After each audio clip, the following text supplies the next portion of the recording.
Today in Los Angeles, a rattlesnake takes a surprising hiding spot.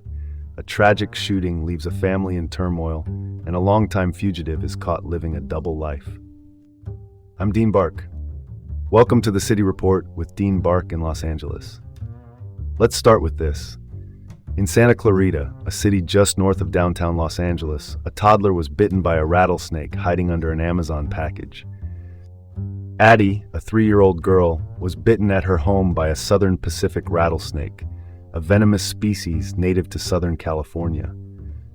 Her mother called 911 and paramedics took her to the hospital, where Addie received multiple doses of antivenom, the standard treatment for venomous bites, and doctors say she's expected to survive.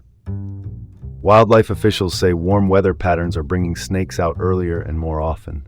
Snake season here typically runs from April through October. Quick safety note, give porches, doormats, and yes, packages a glance before reaching. Not the kind of prime surprise anyone wants. Moving on, in South Los Angeles, a stray bullet killed a mother as she slept. Maria Barrios Ventura, a 20-year-old mother, was sleeping beside her 1-year-old baby when a bullet came through a window and struck her. Authorities have not identified any suspects, and it's unclear if she was the intended target. Her family is working to repatriate her remains to Guatemala and to support her child, who now faces an uncertain future.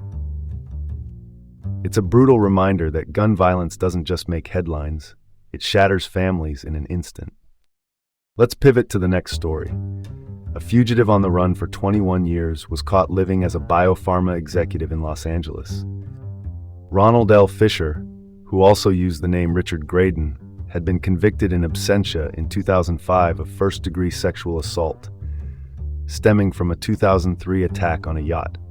He vanished during that trial.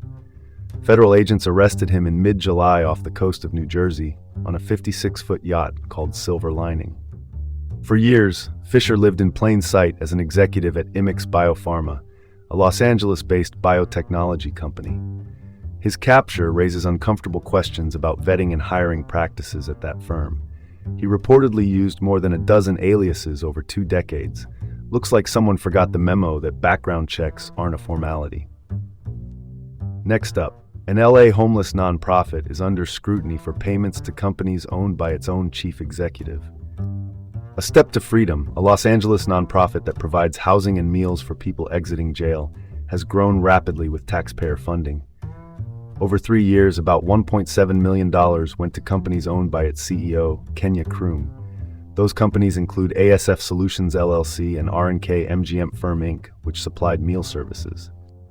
Experts and auditors have flagged potential conflicts of interest. The nonprofit didn't disclose these ties in tax filings.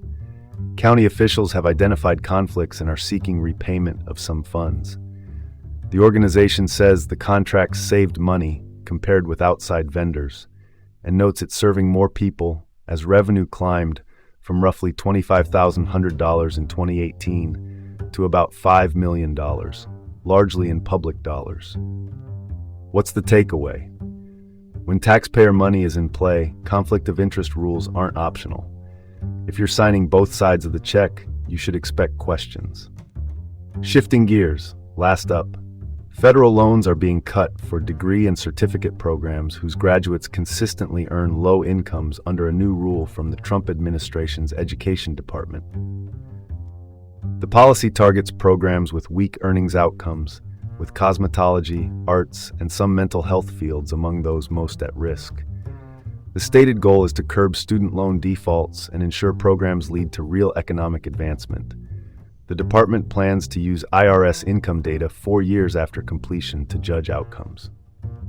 Early estimates, around 5.2% of programs could fail overall. Roughly 3% of programs at public and nonprofit institutions may fail, compared with about a third at for-profit schools.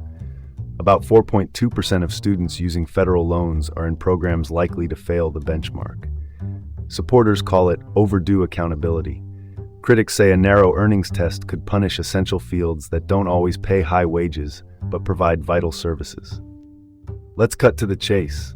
Accountability matters, but if the yardstick only measures paychecks, we risk sidelining programs that communities rely on.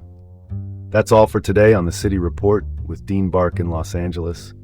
Keep informed and join us again tomorrow.